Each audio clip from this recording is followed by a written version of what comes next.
শ্ৰীমন্ত শংকৰদেৱ সংঘ আৰু টাইপাৰ মাজত সংঘাত। দেৰগাঁৱত টাইপাৰ বিৰুদ্ধে গোচৰ দিবলৈ আহিল শ্ৰীমন্ত শংকৰদেৱ সংঘৰ দেৰগাঁৱৰ ২২খন শাখাৰ সদস্যসকলে।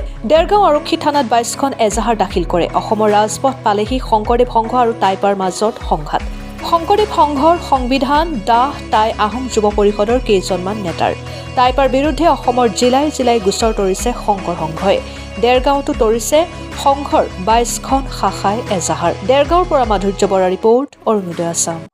জয়গুৰু শংকৰ শ্ৰীমন্ত শংকৰদেৱ সংঘ গোলাঘাট জিলা শাখাৰ পৰা আমি আজি ইয়ালৈ আহিছোঁ। শ্ৰীমন্ত শংকৰদেৱ সংঘ গোলাঘাট জিলা শাখাৰ আমাৰ ১৫খন আঞ্চলিক আছে আৰু ৪০১খন প্ৰাথমিক শাখা। গতিকে ১৫খন আঞ্চলিক শাখাৰ অন্তৰ্গত এই দেৰগাঁও থানাত পৰে আচলতে গোলাঘাট মধ্য আঞ্চলিক শাখা, পূব আঞ্চলিক শাখা, উত্তৰ পূব সীমান্ত আঞ্চলিক শাখা, দেৰগাঁও আঞ্চলিক শাখাকে ধৰি উত্তৰ আঞ্চলিক শাখা, এনেকৈ প্ৰায় ৬খন আঞ্চলিক শাখা এই থানাৰ অন্তৰ্গত পৰে।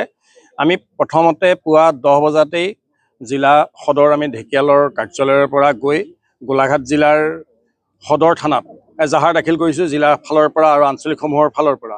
তাৰ পিছতেই আমাৰ জিলা আয়ুক্ত মহোদয়ৰ ওচৰৰ যোগেদি এই মহামহিম ৰাষ্ট্ৰপতি মহোদয়লৈ এখন স্মাৰক পত্ৰ প্ৰেৰণ কৰিছোঁ।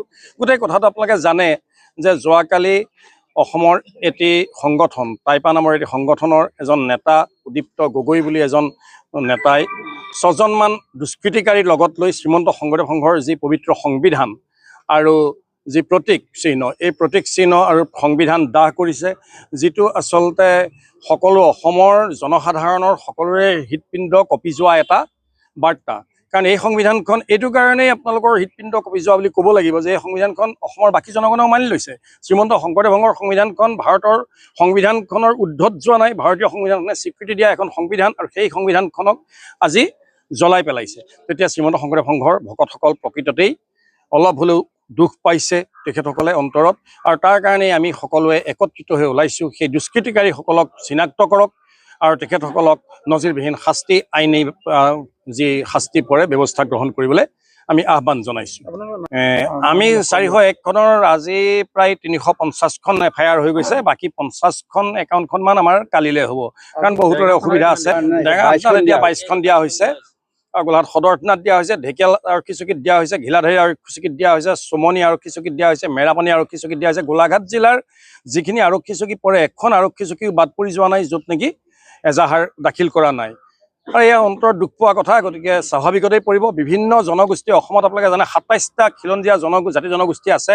এই সকলো ২৭টা খিলঞ্জীয়া জাতি জনগোষ্ঠীক লৈ আজিৰ পৰা মাত্ৰ এসপ্তাহৰ আগত যোৰহাট মৌবন্ধা এৰালতলী পথাৰত যি সমন্বয়ৰ বাৰ্তা লৈ শ্ৰীমন্ত শংকৰদেৱ সংঘ আগবাঢ়ি গৈছে, সেই সমন্বয়ৰ বাৰ্তা কিন্তু প্ৰচাৰ কৰা নাই। তেখেতলোকে আমাৰ বিৰুদ্ধে প্ৰৰোচনামূলকভাৱে এই সংবিধান জ্বলোৱা, প্ৰতীক জ্বলোৱা কাৰ্যসূচী পালন কৰিছে, আৰু তাৰ আমি প্ৰতিবাদ কল্পে এই এজাহাৰ দাখিল কৰিছোঁ। আমাৰ উদ্দেশ্য হ'ল দোষীয়ে কঠোৰৰ পৰা কঠোৰতম শাস্তি লাভ কৰক।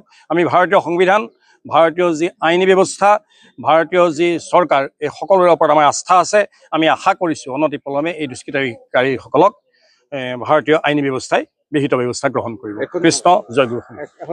নিশ্চিতভাৱে নজন্মায়, এইটো কাৰণে নজন্মায়। আপোনালোকে দেখিব আজিৰ তাৰিখত আমাৰ লগত থকা যি মই জাতি বুলি মই এইটো কাৰণে ২৭টা জাতি জনগোষ্ঠী বুলি কৈছোঁ। সেই ২৭টা জাতি জনগোষ্ঠীৰ ভিতৰত আপোনালোকে নিৰ্দিষ্ট কৰি দিয়া সেই জনগোষ্ঠীও সোমাই আছে, আৰু তেখেতসকলৰ গৰিষ্ঠ সংখ্যক লোক আজি যদি আপোনালোকে যায় মেৰাপানীলৈ যায়, মেৰাপানীৰ আমাৰ সভাপতি, সম্পাদক, জিলা শাখাৰ উপসভাপতি, তেনেকুৱা বিভিন্ন বিষয়ত থকা সেই জনগোষ্ঠীৰ সেইসকল ব্যক্তি আছে। আমাৰ যোৱা কাৰ্যকালবোৰত পদাধিকাৰসকল সেই জনগোষ্ঠীয় ব্যক্তিসকল আছে। গতিকে তেখেতসকলে থকা অৱস্থাত তেখেতসকলে আজি সেই দুষ্কৃতিকাৰীসকলৰ বিৰুদ্ধে একেলগে ওলাই আহিছে। তাৰ অৰ্থ এইটো নহয় যে অসমৰ জনগাঁথনিত থকা এই জাতিসকলৰ কিবা সংঘাত হ'ব, এইটো কোনো কাৰণতে হোৱা নাই। দুষ্কৃতিকাৰীৰ বিৰুদ্ধে সেই জাতীয় সংগঠনসমূহৰ জাতীয় বিভিন্ন নেতাসকলেও এতিয়া গৰিহণা দিছে, আৰু সেই গৰিহণাক আমি স্বাগতম জনাইছোঁ। তেখেতসকলক স্বাগতম জনাইছোঁ। আমাৰ বুকুৰ মাজত সদায় আছে, আমি সদায় ঐক্য সম্প্ৰীতিৰে ওলাই গৈছোঁ। গতিকে সকলো সময়তে এয়াকে ক'লোঁ, কৃষ্ণ জয়গুৰু শংকৰ। জয়গুৰু শংকৰ। আপোনালোকে গম পাইছে যে আমি ৯৪ সংখ্যক এইবাৰ যোৰহাটত শ্ৰীমন্ত শংকৰদেৱ সংঘৰ বাৰ্ষিক অধিৱেশন অনুষ্ঠিত কৰিলোঁ। ইয়াত অসমৰ লগতে ভাৰতৰ বিভিন্ন অঞ্চলৰ বিভিন্ন জনগোষ্ঠীৰ লোকসকলে অংশগ্ৰহণ কৰি আমাৰ অনুষ্ঠানটি সাফল্যমণ্ডিত কৰিলে।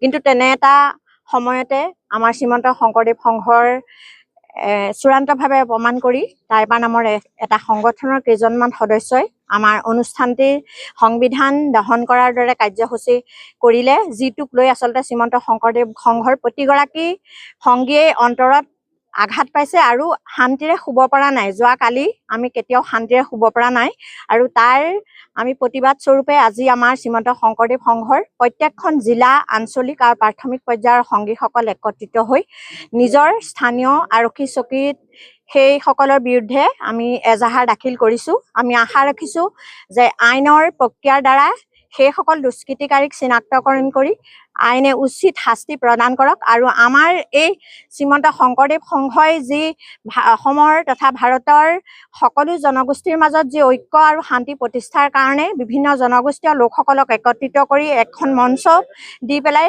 শ্ৰীমন্ত শংকৰদেৱৰ নীতি আদৰ্শৰ দ্বাৰা এখন সুস্থ সবল সমাজ প্ৰতিষ্ঠা কৰাৰ যি পণ লৈ আমাৰ শ্ৰীমন্ত শংকৰদেৱ সংঘ আগবাঢ়ি গৈছে, সেই যাতে আগবাঢ়ি যোৱাত হেঙাৰ হ'ব খোজা প্ৰত্যেকটো বিষয়কে যাতে আমি মষিমূৰ কৰিব পাৰোঁ আৰু আমি শ্ৰীমন্ত শংকৰদেৱ সংঘৰ যাতে জয়গান গাই আমাৰ মানৱ সমাজক এক সুস্থ সবল আৰু সুস্থিৰভাৱে আমাৰ নৱপ্ৰজন্ম যাতে জীয়াই থাকিব পাৰে তাৰ এটা পৰিৱেশ ৰচনা কৰিব পাৰোঁ, সেইটোকে আমি বাঞ্ছা কৰিছোঁ আৰু আশা কৰিম যে আইনৰ ওপৰত আমাৰ ভৰসা আছে। আইনে নিশ্চিতভাৱে এই দোষীসকলক মানে শাস্তি প্ৰদান কৰিব।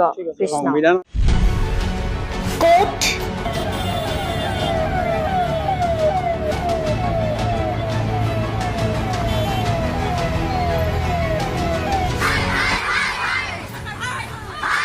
কিয় কেনেকৈ